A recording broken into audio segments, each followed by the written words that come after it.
भाषा के बारे में चर्चा करूंगा। अमूमन हमारा ये अभ्यास है कि हम ये मानकर चलते हैं कि भाषा संप्रेषण का माध्यम है। भाषा से हम अपनी दूसरों तक पहुंचा, यह हम मानते रहते हैं। और यह मानने से ये बिल्कुल ठीक बात है कि भाषा संप्रेषण का माध्यम है, अपने विचार को दूसरों तक पहुंचाने का माध्यम है। लेकिन यह जानना भाषा के बारे में, भाषा की हमारे जीवन में भूमिका के बारे में बहुत कम जानना है। केवल एक पहलू को जानना है, और केवल इस एक पहलू को जानने की वजह से हम भाषा की जितनी भूमिका हमारे जीवन में है, उस पूरी भूमिका से भाषा से परिचित न होने के चलते भाषा के शिक्षण को लेकर के बहुत सारी समस्याएं पैदा होती हैं। इसलिए पहली बात तो यह कि हमें यह जान लेना चाहिए कि भाषा की हमारे जीवन में क्या भूमिका है। एक तो यह कि हम जो कुछ भी महसूस करते हैं, जो कुछ भी सोचते हैं, जिन भी चीजों से हम जुड़ते हैं, वह भाषा के माध्यम से ही संभव होता है। हम भाषा में सोचते हैं, भाषा में महसूस करते हैं, भाषा में चीजों से जुड़ते हैं। कहने का अभिप्राय यह कि इस दुनिया को समझने का जो एक माध्यम है हमारे पास, वो भाषा है। हम जो कुछ भी व्यवहार करते हैं, जो कुछ भी काम करते हैं, वह जो कल्पना करते हैं, जो सपने देखते हैं, जो आकांक्षा पालते हैं, वह सब भाषा में ही संभव होता है। और भाषा का बहुत ही गहरा संबंध हमारी क्रियाओं से है। जो हम छोटा बच्चा जो कोई छोटा मोटा काम करता है, किसी चीज को उठाता है, किसी चीज को से खेलता है, किसी चीज को फेंकता है, कई बार वो नल की टोटी खोल देगा और बंद करेगा,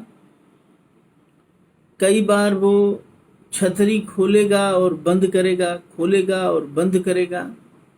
ये खोलने और बंद करने की प्रक्रिया में नल को खुला छोड़ के और पानी गिर रहा है, फिर बंद कर रहा है, फिर पानी गिरा रहा है, इस तरह से वो खेलता है। और इस खेल के माध्यम से वो एक अनुभव जो प्राप्त करता है, चाहे वो कोई भी खेल खेल रहा हो, गुड्डी गुड़िया का खेल खेल रहा हो, वो खेल में भी एक अनुभव प्राप्त करता है। और इस अनुभव को प्राप्त करते हुए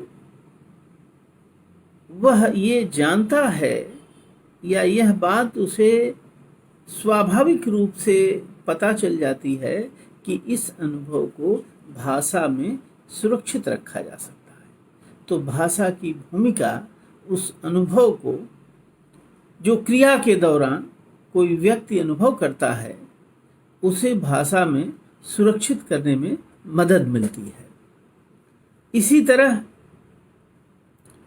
कोई चीज़ों को से संपर्क बनाने में, हमारा चीज़ों के साथ एक तादाद में बनता है, एक संपर्क बनता है।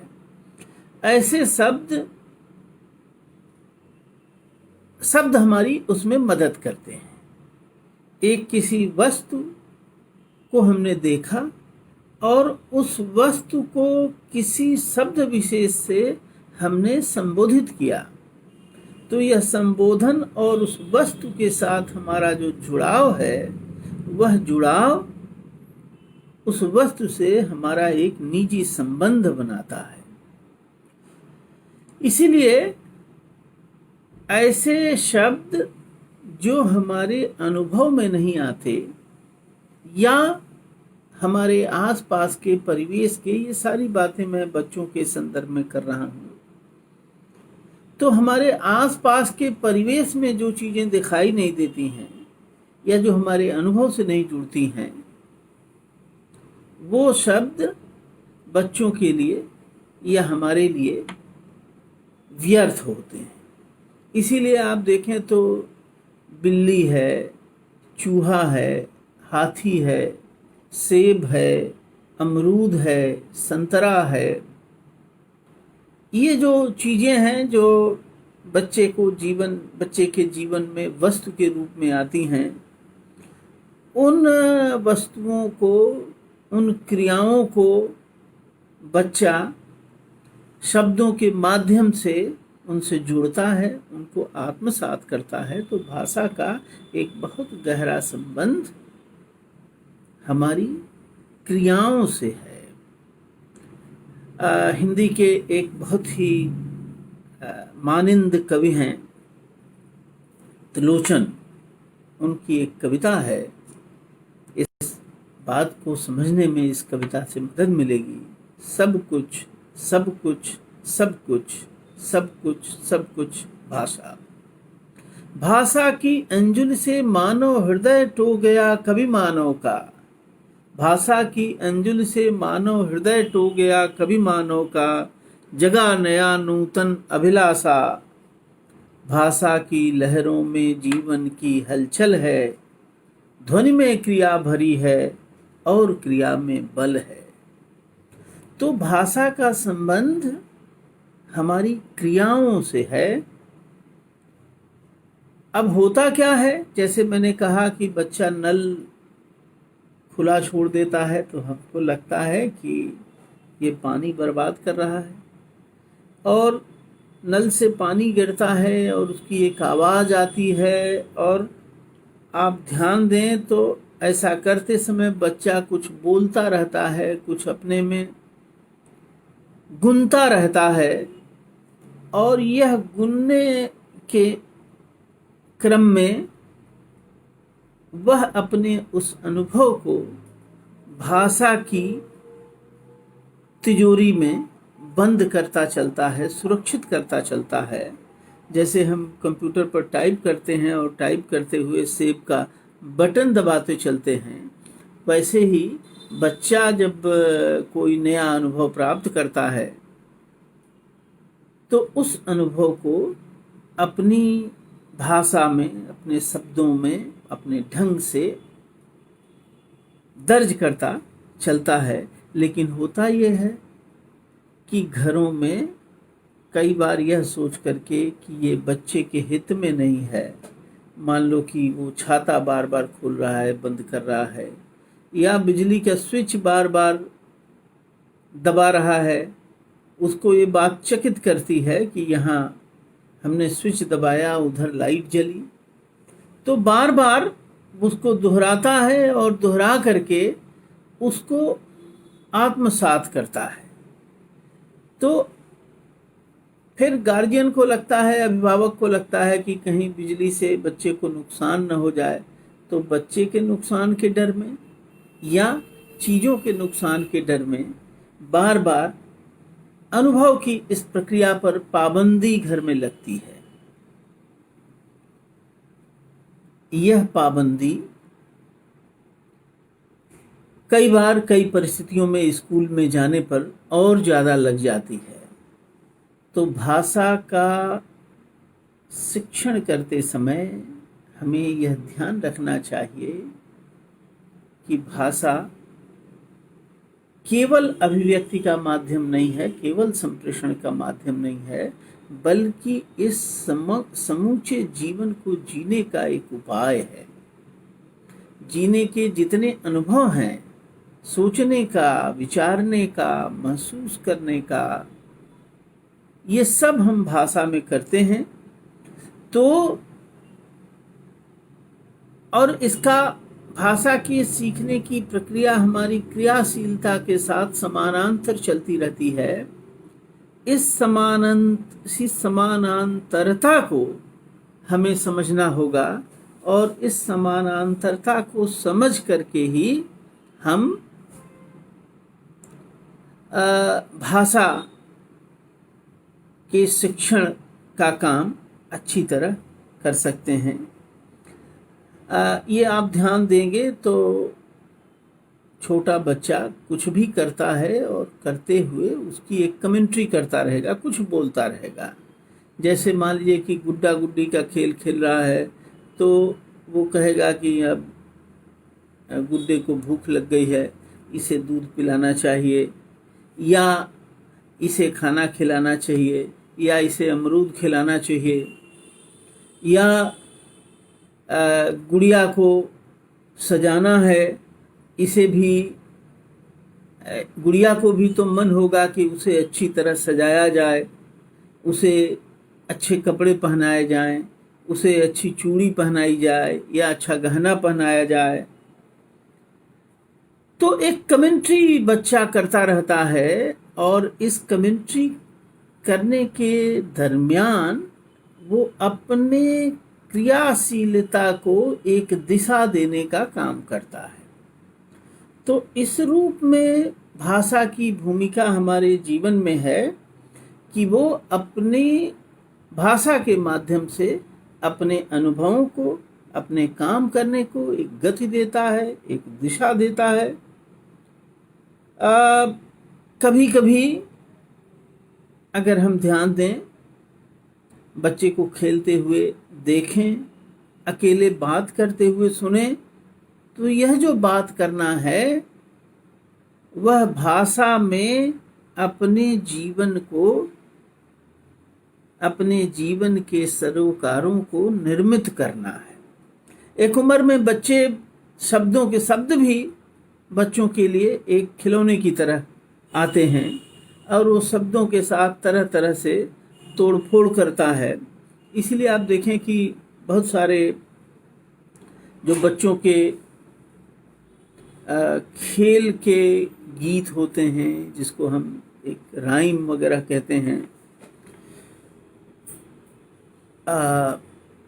उसका कई बार अर्थ नहीं होगा, लेकिन एक खास तरह का संगीत होगा, एक खास तरह का दोहराव होगा, एक खास तरह की भाषा के साथ छेड़छाड़ होगी, और से वो भाषा के साथ और वस्तुओं के साथ एक आत्मसात करने का काम करता है। एक बच्चों के खेल का जो राइम है, अक्कड़ बक्कड़ बम्बे बोल, 80-90 पूरे 100 में लागा धागा, चोर निकल कर भागा। तो वैसे देखें तो इसमें कोई संगति नहीं है, लेकिन ये अक्कड़ बक्कड़ बम्बे बोल एक ध्वनि है, एक शब्द है, और ये शब्द और ये ध्वनि बच्चे के हाथ में, बच्चे के दिल में, दिमाग में एक खिलौने की तरह, एक ठोस खिलौने की तरह बच्चे के दिल, दिमाग और ज़हन में ये काम करता है।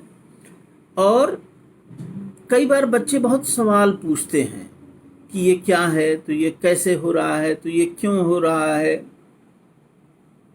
तो ये सवाल पूछते हुए भी बच्चे उस वस्तु विशेष से या घटना विशेष से या क्रिया विशेष से अपने को जोड़ने का काम करते हैं, और इस जोड़ने के क्रम में भाषा बच्चे की मदद करती है। बच्चा भाषा के रास्ते ही, भाषा के सहारे ही उन वस्तुओं से जुड़ता है। कई बार बच्चे को हम पाते हैं कि कुछ अनुभवों को वो बार बार दोहराता है, बार बार कहता है।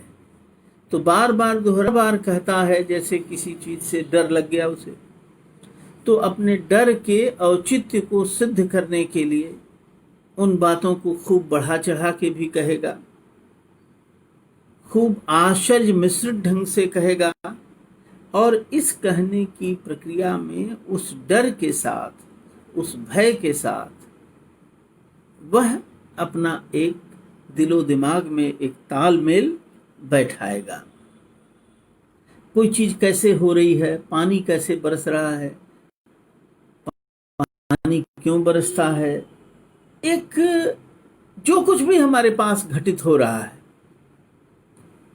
उस घटित होने से तालमेल बिठाने उपकरण है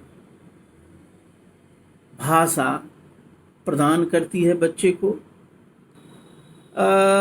एक तरह से बच्चा भाषा के वातावरण में जीने का ढंग सीखता है, जीवन जीने का अभ्यास करता है, अपने आसपास की गतिविधियों से जुड़ता है, समझता है, उसे आत्मसात करता है। कई बार उसकी पड़ताल करेगा, समझना चाहेगा, हो सकता है कि वह पड़ताल उसकी गलत हो, वो तर्क उसके गलत हों, लेकिन वो तर्क करेगा, वो पड़ताल करेगा, जानेगा, और इस जानने की कोशिश में, जैसा कि मैंने कहा कि भाषा के वातावरण में उसका जीवन शुरू होता है, जीवन की क्रियाएं शुरू होती हैं, उसकी गतिविधियां शुरू होती हैं। तो मित्रों, कहना मैं ये चाहता हूँ कि जब हम भाषा को केवल संप्रेषण तक सीमित कर देते हैं और भाषा हमारे जीवन भाषा के हमारे जीवन में जो बड़े सरोकार हैं, उन सरोकारों से भाषा की भूमिका को हम अलगा देते हैं, तो भाषा के शिक्षण में और भाषा के सीखने में ही दिक्कत नहीं होती है, बल्कि उस बच्चे की कल्पनाशीलता में एक कमी आती है। इसलिए जो मैंने आज की बातचीत का विषय रखा कि भाषा और मातृभाषा, मातृभाषा यानी वह भाषा जो स्वाभाविक रूप से बच्चे के परिवेश में मौजूद है। तो बच्चे के परिवेश में जो भाषा मौजूद है, जिसमें उसके माता पिता बोलते हैं, उसके दोस्त, साथ खेलने वाले बच्चे बोलते हैं, माँ जिस भाषा में उससे बात करती है, वह पहली भाषा होती है जिस भाषा की शब्दों के साथ बच्चा जीवन के आरंभ से ही उसका बिंब ग्रहण करता रहा है। उन शब्दों को से उसका परिचय जीवन के साथ ही शुरू हो जाता है। इसलिए मातृभाषा में बच्चा जितनी सहजता से चीजों को समझ पाता है, उतनी सहजता से किसी और भाषा में चीजों को समझने में उसे मुश्किल होती है। इसलिए कई बार होता यह है कि स्कूल का माध्यम मान लीजिए कि हिंदी है, और घर में बच्चे का जो वातावरण है वो भोजपुरी का है, या अवधी का है, या ब्रजभाषा का है, या बुंदेलखंडी का है, या मैथिली का है। तमाम भाषाएं हैं। इन भाषाओं में बच्चे ने अपनी आरंभिक अनुभव और जीवन शुरू किया है, और एक शब्दों के एक विन्यास के साथ उसका जीवन आगे बढ़ा है, परिचित होता रहा है। अचानक विद्यालय में आने के बाद कई बार उसको यह समझाया जाता है कि यह जो भाषा तुम बोल रहे हो, यह भाषा ही नहीं है, और उसकी सोच पर एक तरह का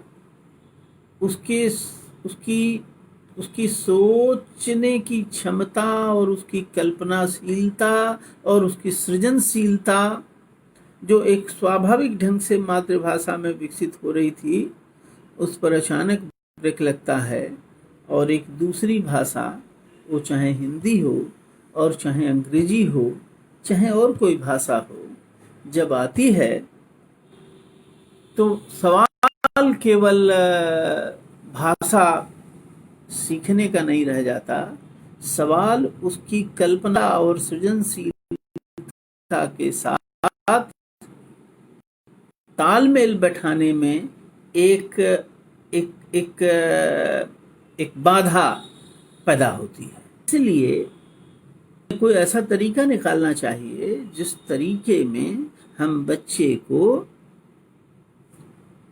उसकी मातृभाषा को लेकर के जो एक स्वाभाविकता है और उस स्वाभाविकता में उसकी कल्पनाशीलता और सृजनशीलता का जिस तरह से विकास हो रहा है, उस विकास प्रक्रिया को बाधित किए बिना हम उसको दूसरी भाषाओं की ओर ले जाएं, एक एक पुल बनाएं बनिस्बत इसके, दो भाषाओं के बीच एक पुल बनाने का काम भी संभव है मातृभाषा और भाषा के बीच। अगर पुल बनाने की प्रक्रिया की अपेक्षा हम सीधे उसको कहें कि इस भाषा को छोड़ के तुम इस भाषा में आ जाओ, तो इसमें दिक्कत क्या होती है कि उसकी जो सोच की स्वाभाविक दिशा है, सोच की स्वाभाविक दिशा बाधित होती है। कहना मैं ये चाहता हूं कि भाषा का संबंध हमारे समझने भी विषय वस्तु को क्षमता से जुड़ा हुआ है। भाषा केवल संप्रेषण का माध्यम नहीं है, समझ का माध्यम भी है। और समझने की प्रक्रिया आरंभिक समय में बच्चा अपनी मातृभाषा में शुरू करता है और इस पर बहुत सारे शिक्षाविदों ने भी काम किया है कि मातृभाषा में जो एक हमारे जीवन को, मनुष्य का जीवन बाकी प्राणियों से इसी अर्थ में भिन्न है और अलग है कि वह उसके पास एक भाषा की थाती है, जिस भाषा की थाती में अपने जीवनानुभवों को, अपने जीवन को वह के एक वैकल्पिक भंडार में उन अनुभवों को संचित करता चला जाता है। बाकी जंतुओं से, जीव जंतुओं से मनुष्य इसी अर्थ में भिन्न है। तो एक भाषा जिसके वातावरण में बच्चा पल बढ़ रहा है, उसने उसके प्रतीकों से, उसकी ध्वनियों से, उसकी क्रियाओं से बच्चे का तादात्म्य हुआ है। अचानक होता यह है कि हम उसको कहते हैं कि यह भाषा बोलना बंद करो और यह भाषा बोलो, वो कोई भी भाषा। तो अचानक जो वातावरण उसका बना रहता है जीवन का, उस वातावरण पर चोट लगती है और उसके समझ की प्रक्रिया जो विकसित हो रही है, उस समझ की प्रक्रिया पर धक्का लगता है। उसकी कल्पनाशीलता जिस रूप में प्रस्फुटित हो रही होती है, उस प्रस्फुटन पर रोक लगता है और इस रोक लगने से बच्चा हतप्रभ हो जाता है। फिर वो एक दूसरी भाषा से तालमेल बिठाने की दिशा में या तो कभी उसको मन मार के, कभी अपनी स्वाभाविकता को दबा के, कभी अपनी स्वाभाविक जो सृजनशीलता है उस सृजनशीलता को दबा के और नई भाषा में उसे प्रवेश करना पड़ता है।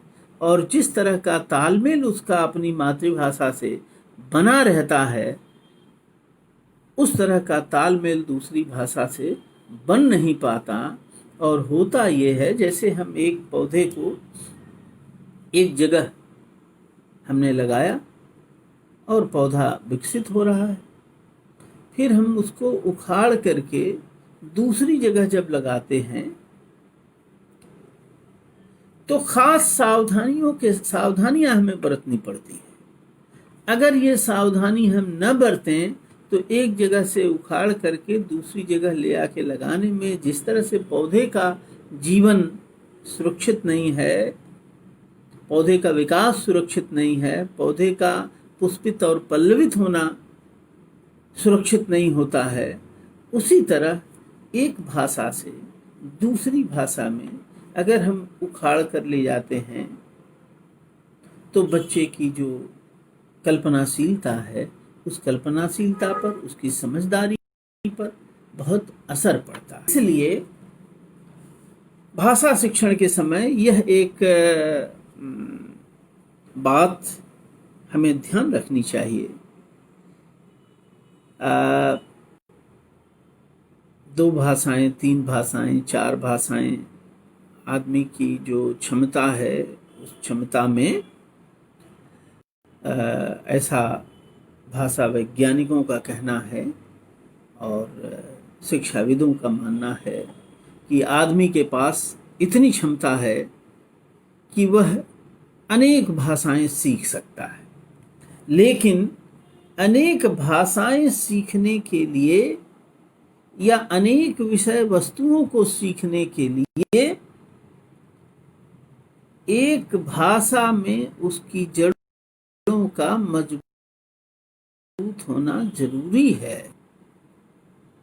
हमारे यहाँ एक दिक्कत जिसे हम हिंदी भाषी प्रदेश कहते हैं, उन हिंदी भाषी प्रदेशों में अलग अलग जनपदीय भाषाएं हैं और उन जनपदीय भाषाओं में बच्चे का प्रारंभिक विकास होता है। और जैसा कि मैंने कहा कि भाषा के विकास के साथ उसकी समझदारी की दिशा, समझदारी विकसित होती है, तो वो विकास होता है और अचानक स्कूल में आने के बाद, विद्यालय में आने के बाद उसे भाषा में जाना पड़ता है। तो कई बार शिक्षक के रूप में हमारे मन में भी ये बात होती है कि ये बच्चा, और आप सब जानते हैं कि औपनिवेशिक शासन के समय में हमारी जनपदीय भाषाओं को लेकर के एक धारणा बनाई गई कि ये जनपदीय भाषाएं पिछड़े होने की, गंवार होने की निशानी है। तो ये जो एक गलत जानकारी शिक्षक के रूप में हमारे दिमाग में बनी रहती है और हम विद्यालय आते ही बच्चे के ऊपर मातृभाषा पर एक तरह से प्रतिबंध लगा देते हैं और एक ब्रेक लगा करके और अचानक दूसरी भाषा में उसको दीक्षित करना शुरू करते हैं। तो इस प्रक्रिया से सीख तो जाता है वह हिंदी या सीख तो जाता है वह अंग्रेजी, लेकिन उसकी जो समझदारी है वो समझदारी वहीं रुक जाती है। समझदारी का विकास जिस ढंग से होना है उस ढंग से, इसलिए होना ये चाहिए कि हम मातृभाषा में जो बच्चा है वहां से उसे अगर दूसरी भाषा में ले जाना भी जरूरी है तो पुल के रास्ते ले जाएं, उसे एयरलिफ्ट न कराएं। पुल के रास्ते ले जाएंगे तो वह ये जो द्वैभाषिकता का एक जो पुल हमको निर्मित करना होगा, ये थोड़ी कल्पनाशीलता की मांग करता है, थोड़ी मेहनत की मांग करता है और उससे भी पहले इस समझ की मांग करता है कि हम भाषा और मातृभाषा के बीच के संबंध को समझें, भाषा की भूमिका को समझें, यह समझें कि भाषा केवल संप्रेषण का माध्यम नहीं है, भाषा दरअसल एक वातावरण है जिस वातावरण में बच्चा अपना जीवन शुरू करता है, उस शुरू हो रहे जीवन में। इसलिए हम देखें कि दुनिया भर में ऐसे देश हैं के अध्ययन और की भाषा और एक ही है। ऐसे आप नजर दौड़ाएं तो पाएंगे विकसित देश है, जापान हो, चीन हो,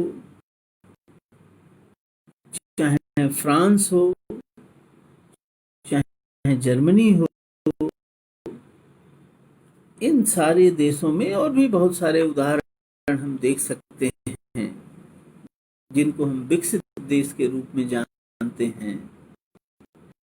उन देशों में मातृभाषा और शिक्षण की भाषा में गैप नहीं है, फर्क नहीं है। इसलिए उनकी और मौलिकता के विकसित होने में और मौलिक शोध की दिशा में आगे उनको असुविधा नहीं होती है। हमारे जैसे देश में जिसमें कि बहुत हैं, उसमें भाषाओं की जो वश और भाषाओं की जो क्षमता है वो हमें समझना होगा और समझना होगा कि भाषा के जीवन के साथ एक बंध है और वह समग्र, अनिवार्य और समग्र संबंध है। इस समझ कर और माँ के वातावरण में उसकी समझ को देने का अवसर, और जब उसकी समझ का विकास हो जाए, उसकी कल्पना का विकास हो जाए और उसकी एक दुनिया संपन्न हो जाए, तब हम उसको एक भाषा से दूसरी भाषा की ओर और दूसरी से तीसरी और तीसरी से चौथी भाषा की ओर ले जा सकते हैं। तो यह भाषा और मातृभाषा के संबंध को समझना बच्चे के भाषा शिक्षण के लिए ही नहीं, शिक्षण मात्र के लिए वो जितने चाहे उसे जितनी भी उपयोगी जानकारी उसे सीखनी है, उसको सीखने के लिए ज़रूरी है कि उसकी समझ का विकास हो और समझ के विकास का संबंध भाषाई समझ से जुड़ा हुआ है। और इस भाषाई समझ को विकसित करने के लिए ज़रूरी है कि मातृभाषा को लेकर के बच्चे की जो एक भावना है, जो धारणा है, वह कहीं से क्षतिग्रस्त न हो कि यह एक पिछड़ी हुई भाषा है, यह एक अविकसित भाषा है, इसलिए हमें इसे छोड़ देना चाहिए, या इस भाषा में रोजी रोजगार नहीं है इसलिए हमें इसे छोड़ देना चाहिए। इस तरह की जो बातें हैं वह बच्चे के मस्तिष्क पर धक्का पहुंचाती हैं और उसकी मौलिकता और सृजनशीलता को क्षतिग्रस्त करती हैं। इसलिए भाषा शिक्षण के समय मातृभाषा और भाषा के संबंध को और दोनों के बीच के संचरण को हमें ध्यान रखना होगा। मैं समझता हूँ कि यह एक बुनियादी पाठ है जो हर भाषा शिक्षक के दिमाग में यह बात स्पष्ट होनी चाहिए। तो इन्हीं शब्दों के साथ आज की इस बातचीत को मैं यहीं विराम देता हूँ और कुल मिलाकर इतनी देर में मैंने जो बात कही उसको सूत्र रूप में कहें तो यह कि भाषा केवल संप्रेषण का माध्यम नहीं है, बल्कि वो हमको सोचने, महसूस करने, चीज़ों से जुड़ने और जीवन को एक वातावरण देने में भाषा की भूमिका होती है। और यह वातावरण हमको मातृभाषा में बहुत सहजता से उपलब्ध हो जाता है। मातृभाषा में हमारी सृजनशीलता, कल्पनाशीलता, मौलिकता का विकास होता है। इसलिए मातृभाषा को किसी भी तरह से क्षति न पहुँचे, उसके प्रारूप को बच्चे के दिमाग में इस तरह